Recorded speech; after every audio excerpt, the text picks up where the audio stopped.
मुंबईहून परतूरकडे दुर्गंधीयुक्त असलेले प्राण्यांची मांस आणि हाडांची वाहतूक करणारा ट्रक कदीम पोलिसांनी ताब्यात घेतला असून ट्रकची पाहणी केली असता यामध्ये दुर्गंधीयुक्त प्राण्यांचे मांस आणि हाड ट्रकमध्ये आढळल्याने पोलिसांनी ट्रक पकडला असून प्राण्यांची 2 संशयितांना पोलिसांनी ताब्यात घेतले.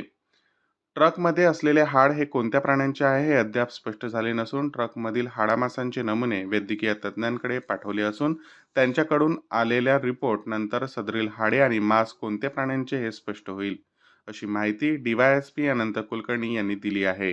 आज सकाळी MS-13 CU 1622 ही गाडी अंबड चौफुली इथं काहीतरी आक्षेपार्ह वस्तूंची वाहतूक करत आहे अशी माहिती मिळाली आणि त्यावरून आमचे तालुका जालना पोलीस स्टेशनचं पथक जवळच होतं.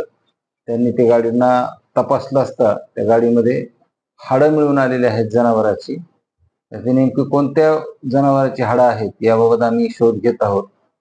परंतु त्यामध्ये खूप उग्र वास येत होता आणि वाहतूक त्याला व्यवस्थित कव्हर केलेलं नव्हतं आणि धोकादायकरित्या वाहतूक करत होता.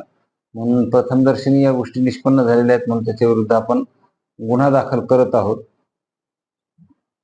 वेटरनरीचे जे तज्ज्ञ डॉक्टर आहेत त्यांना आम्ही पाचारण केलेलं आहे. त्यांच्याकडून सॅम्पल काढून त्याची DNA तपासणी करून तो नेमके कोणत्या प्राण्याचे आहेत याबद्दलचा तपास आम्ही करणार आहोत आणि त्यानंतर मग त्यामध्ये तशा पद्धतीने सेक्शन्स ऍड होतील. सध्या 2 संशयित गाडीचा ड्रायव्हर आणि क्लीनर आपल्या ताब्यामध्ये आहे. त्यांच्याकडे आम्ही विचारपूस करत आहोत. प्राथमिक माहितीवरून गाडी मुंबई येथून परतूर येथे चाललेली होती अशी माहिती मिळालेली आहे.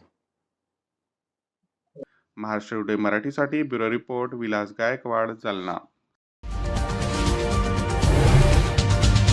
आजच महाराष्ट्र टुडे 24 न्यूजला सबस्क्राईब करा आणि सत्य परिस्थितीचा सविस्तर आढावा पहा.